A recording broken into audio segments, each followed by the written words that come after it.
Good afternoon. অনেক দিন বাদে যে রান্নার ভিডিও নিয়ে আসলাম। এই দেখো, এই তেলাপিয়া মাছের ঝাল করবো। এই যে পেঁয়াজ কেটে রেখেছি। এই যে ওদিকে তেল গরম হয়ে গেছে, এবার আমি পেঁয়াজগুলো ছেড়ে দেবো।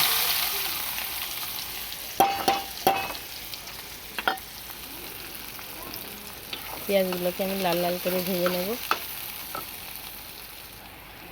এই দেখুন, আমার পেঁয়াজটা এবার লাল লাল করে ভাজা হয়ে গেছে। এই যে এবার আমি এই যে সব মশলা আমি একসঙ্গে এই যে গুলে রেখে দিয়েছি, মশলাটা আমি দিয়ে দিলাম।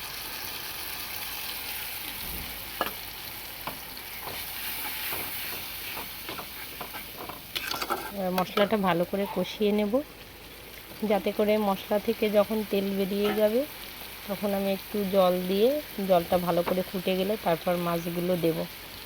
মাছগুলো দিয়ে একটু গরম মশলা দিয়ে নামিয়ে নেব।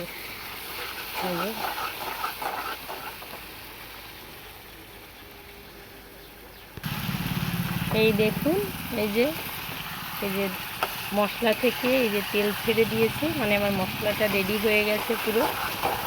এই যে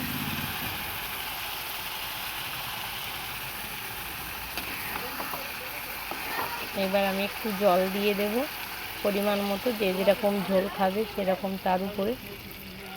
আমি অবশ্য বেশি দেব না, কারণ এই যে মাছ, এবার এই যে ঝোল দিয়ে দিয়েছি। এটা ভালো করে যখন ফুটে যাবে আমি এবার মাছগুলোকে দিয়ে তারপর নামিয়ে নেব।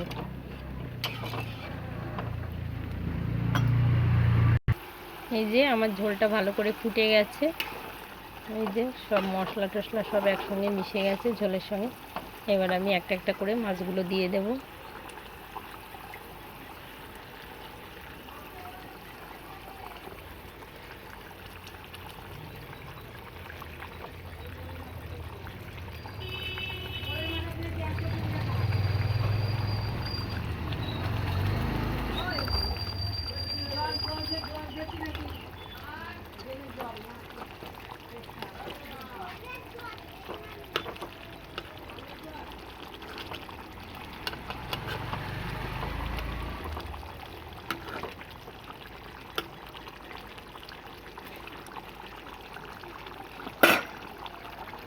এই যে রেডি হয়ে গেল আমার তেলাপিয়া মাছের ঝাল।